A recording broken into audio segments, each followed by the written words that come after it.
My name is Lacey Leone McLaughlin. This is Unfolding Leadership, and I'm so honored to introduce Pete Tartaglia. Pete is one of the most trusted, well-respected reality TV showrunners working in every channel you can imagine, on shows like Big Brother, Hell's Kitchen, Temptation Island, The Family, Real Housewives of Orange County, and the Shahs of Sunset, among others.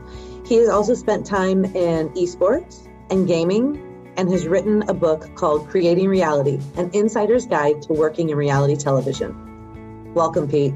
Pete, talk to me a little bit about you, your role, and what you're working on. Hi, Lacey. Thanks for having me. I'm basically a TV unscripted reality executive producer, showrunner. I've also worked in the digital gaming and esports space, and I just finished my first book, Creating Reality. How did your book come to life? How did that happen? Well, it was a combination of two things. I had always sort of informally done sort of postmortems after my shows. And being in freelance, most production companies, once they're done with the show, they just want to move on. So they don't care that I even did that. And they just sort of like, okay, you're gone, move on, next thing. And I sort of had these informal postmortems written down, some scribbled on notepads, some typed up. And they just kind of sat around for a bit. And then the COVID-19 happened, the pandemic and quarantine, and everything stopped. I really sat down, put things together, hired an editor, and sort of whittled down, decades of experience and ideas and wisdom and things that I had totally forgot about into the book and self-published it. So it kind of, if it wasn't for COVID-19, I don't know if I would have jumped over the hurdle and got it done. So looking at your track record, I mean, you've been involved in hugely successful shows and experiences. When you think about that track record, that history, talk to me a little bit about some of your proudest moments. For me, coming from where I came from, starting out as an assistant, working my way up at the beginning of reality TV, my goal had been to become a showrunner, an executive producer showrunner. So when I achieved that, my first show in 2005, that was a massive accomplishment. That was a big moment for me. It was scary. I was pretty unprepared in a lot of ways. Some things I was good with, but a lot of things I had to learn. And then the other one I think has to be, Real Housewives of Orange County, having worked in the first few seasons of that as a showrunner and really figuring it out and kind of exposing the rest of the country for better or for worse. I think people look at it right now and it doesn't seem like all that much, but at that time, there was no such thing as a docusoap. It really didn't exist.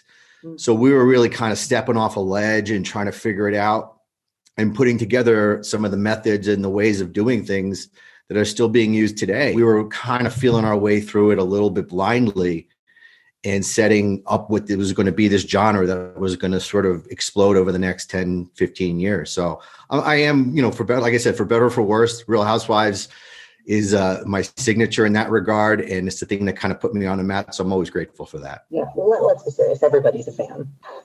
Come on. So I think I know. Let's be serious. There's a reason why there are so many spinoffs, and there's a reason why it's still running. That's right. I agree. So, it's interesting. I love sort of your, and I've got some notes here, you're sort of saying we were figuring out the docusoap genre. So I think about that as sort of a leadership professional, someone who spends time working with leaders, because there's no handbook in terms of what we should be doing as a leader, and in your case, as a showrunner.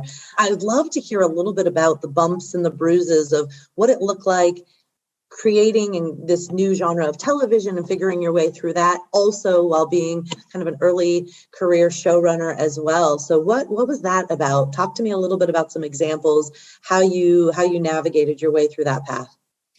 Well, I mean, first off, I would be remiss to say that it was just me that did it. It was a great team of people. But what you're talking about, starting out as a baby showrunner, I think, the problem that I found now, and again, in hindsight, is that you're going from being a production assistant, a producer, then maybe a senior producer, and you're getting to lead small teams, is the leadership aspect and the full aspect of being a showrunner.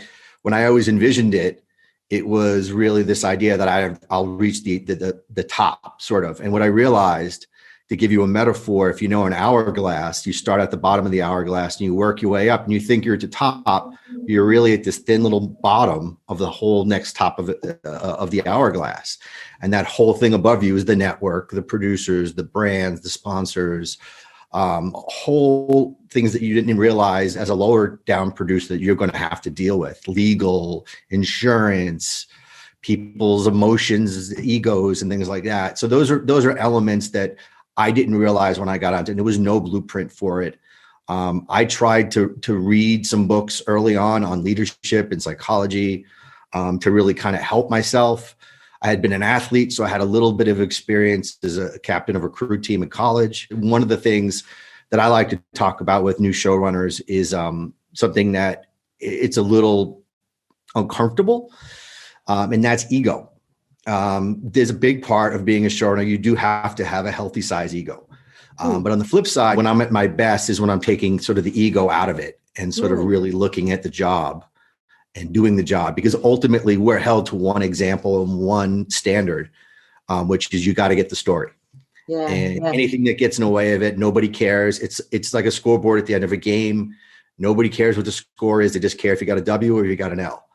And that's something that's really tough for new showrunners, in my opinion, to sort of really grasp. Do you have an example of how you sort of got smacked in the face with you needed to do some things differently there? Like, how did that happen? Where'd that learning come from? Yeah, I'd say one of the first stories that really kind of smacked me in the face as far as ego goes was on Housewives, an unnamed housewife. We'll leave it at that.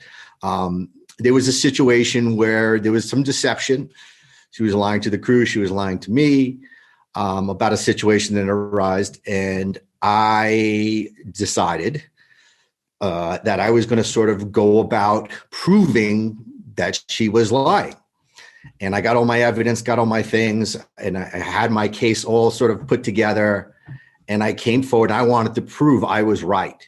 I wanted to prove that she was wrong. My ego was at stake. She was accusing me of something I didn't do. And I was really kind of angry about it. And I'd let that get the best of me. Yeah. And I proved her wrong. I proved myself right, but it unloaded a sort of a unrealized situation, in that she shut down after that.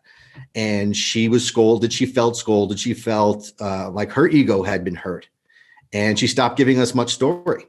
And for about a week, she was just clammed up, nothing. And, a week is almost an entire episode for a shooting. So that was a really big problem that I had to remedy. And I therefore went out, bought a big thing of flowers, brought it over to the house, got on bended knee, said, "I'm sorry, I was wrong. You were right.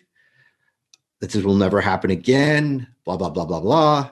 Long story short, that was what she needed to hear. We moved on. We went from that place. And the lesson for me was, I was right. It didn't matter, though. My ultimate goal was to get the story. And if I'm not getting it, then I've accomplished nothing. Nobody cares. I have to get the story. And her shutting down prevented me from that. So my ego got in the way in that case. So that was my first big lesson in that. Yeah. And when you put a leadership twist on that, right? When you think about the people that work for you, think about the people that you mentor now, what's the leadership lesson there? In a very emotional environment, you really have to keep your emotions in check. Yeah. Live shooting, on different various sets, you're not in control of the location, you're not in control of the subjects. There's a lot going on. There's a lot going wrong. And we as leaders can fly off the handle sometimes. And that's something, look, I've lost my cool on set on a couple of occasions. And I have to remind myself I'm the leader. I'm the one that's, supposed to be steering the ship. And if I'm losing my cool, that's going to be a definite point for other people to feel like they can lose their cool and they can, slap down on somebody else or whatever. So I kind of sum that up. It's sort of, you set the tone. Yeah. You create the culture and you need to get out of your own way. It's not about you. 100%. There was another situation, another show, which was a big sweeping show. It was about in the auto car racing space. We used something like 50 cameras, huge crews. We were on a live set with a live race course. You can't stop a race because you missed a shot. You have to kind of keep going. And we went in sort of grossly under budget, grossly understaffed. And it was the first week of shooting, I think was sort of an unmitigated disaster. Everything that could go wrong went wrong. I mean, the race course sat on the time zones of East Coast and Central. So every time my crew would go back and forth, the time code on the camera would change. So it screwed up the entire post process. The people that we had to hire at the time were some of them were not very good. And after that first week, I think I had to fire almost half the staff. Oh my goodness. So hard location. Hard location, hard situation. Hard situation. Half the staff is gone and you're sitting there going, what's next? So then what happened? Once we were done with the race, I sat down. I took input from everybody on the team. What went wrong? How can we fix it? Went department to department, person to person, and really nailed down where the troublesome areas were. And then I solicited advice. There's a lot of technical things I don't know about. Mm-hmm. And I solicited the tech manager and I said, okay, we need to restaff over here. We need to hire 3 new guys for this. And I came in with a sweeping plan at that point, sort of after the disaster. And thankfully, and I'm proud of it, the next race we did in Pennsylvania a few short weeks later went down without a hitch. It was a huge success. We had the coverage we wanted. We had great stories, no technical issues, and we made it happen, and we made a great show from it. So I'm curious about that. If you think back to that experience, if you wish you would have known something, if you wish you would have started that first week differently, what would you have done differently? What could have saved you some of this heartache? I think I should have stood up earlier as a showrunner and said, listen, I know going into this the way the crews were set up was for financial reasons. It was going to give us the best coverage. At the beginning, I knew it was a problem. I don't think there was anything there was no way I could talk myself into saying it wasn't a problem, yet I let it happen. As a showrunner looking back on it, I wish I was stronger in that case. But you are tasked with doing the best job you can with the money that you have. That's always the rule. Well, it's interesting. I think that's regardless of industry. In general, training and budgets can get in the way often. And you bring up a great point, which is, what is my role? What is my responsibility as a leader to point that out, to build in extra time, to find the time for the training, to find the budget dollars, to make sure that the people, the team, the show is set up for success in a real way. You go to war with the army you have, not the army you want. With both of your stories, with both of your examples, this word keeps kind of running through my head, which is you're the steward of the culture, right? You're the individual that's creating the foundation that everything else comes from. And you add on top of that your industry, which is high stress, high risk, hopefully high reward, right? That's a big job. When you think about culture now, 20 years into your career, what do you think about in terms of your roles and responsibilities differently than you did, say, when you just were starting out? When I was first starting out, going back to Ego, I knew that I didn't know a lot. So I felt compelled to be on or across everything, every little detail from what was on the craft service table, and ultimately spread my attention thin everywhere. And I think what I've learned over time, now I know what is important and what is not necessarily important, where I should put most of my focus and where I can maybe delegate a little bit more. I learned the lesson that if everything's important, nothing's important. And that's a big one. That just comes with experience and time. And, I don't care what's on the craft service table now. I'm focused on the story. Yeah. Yeah. And it's interesting that's a really great way to say, I've learned how to delegate. I've learned how to manage my time. I've learned how to prioritize. But what I'm also hearing there is you've learned how to develop the heck out of your people as well, because they're doing more, they're having the opportunity to sort of rise to the occasion.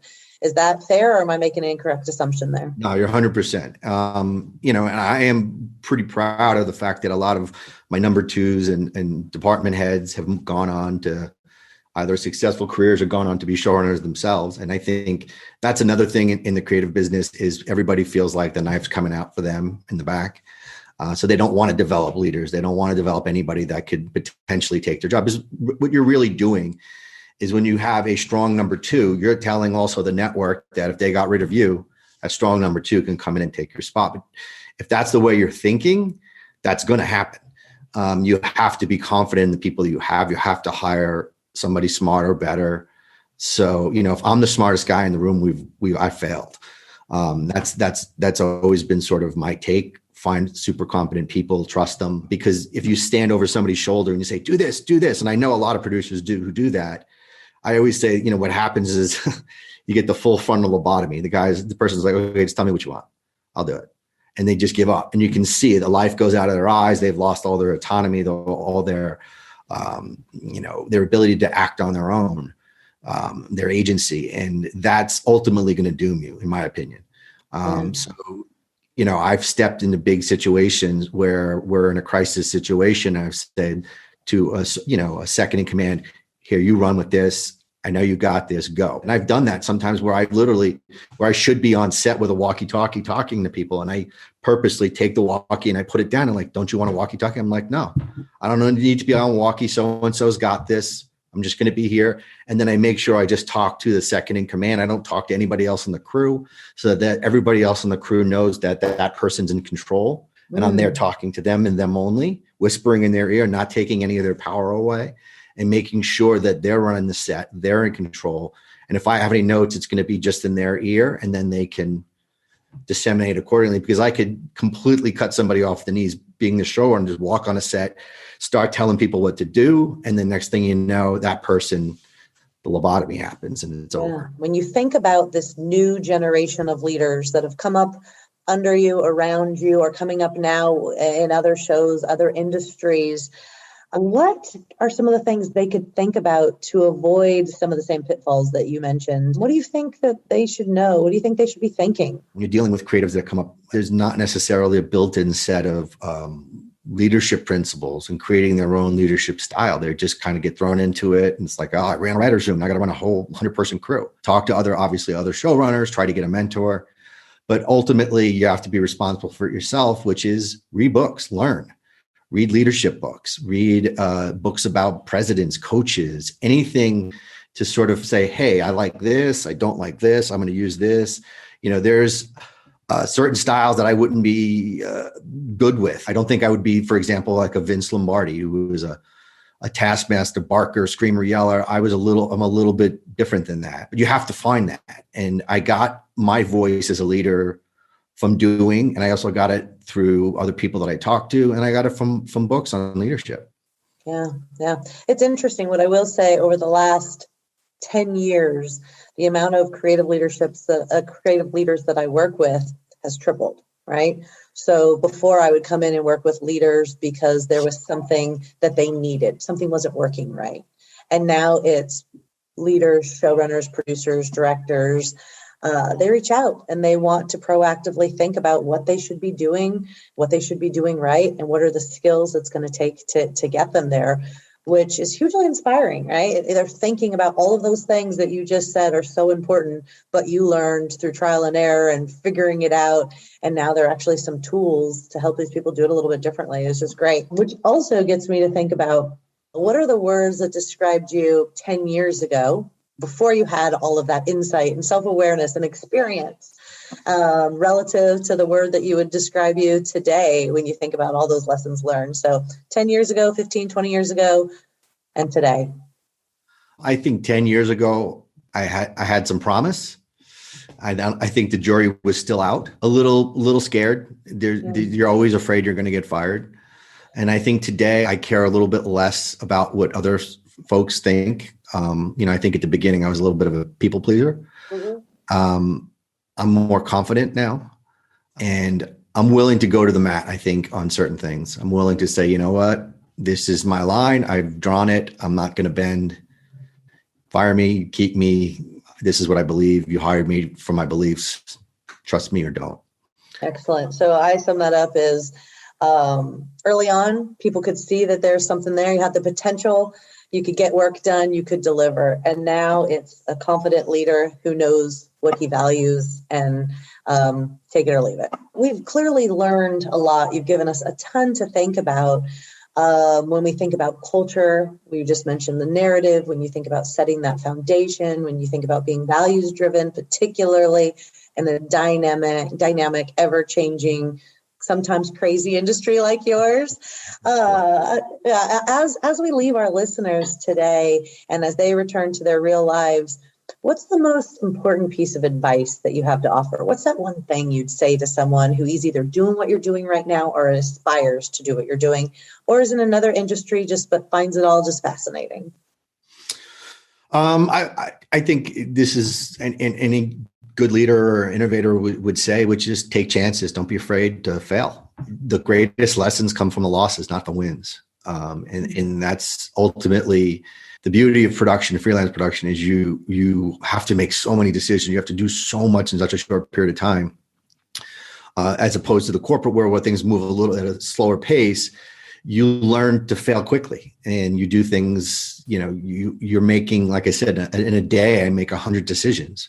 You're going to fail 30, 25, 40%, depends on the day. And you're going to learn from them. You're going to do it quickly. And bad habits don't stay around very long, so they just can't. Yeah. So I would say fail quick, learn, pick yourself up, go forward. That's the only way to learn and the only way to get better. I have really enjoyed our conversation. I've learned a huge amount. I know our listeners will as well. Thank you so much for your time. And I am excited to see what new content you put out into the world next. So we will be watching to see what comes next from you, and all of the best in your journeys. And thank you so much for your time and for joining us today. Have a great one. Thank you, Lacey. Appreciate the time. Thanks, Pete. Today I'm left with the concept of confidence and knowing that the greatest lessons come from the losses and not the wins. Are you taking chances, failing quickly, and knowing what you're willing to fight for?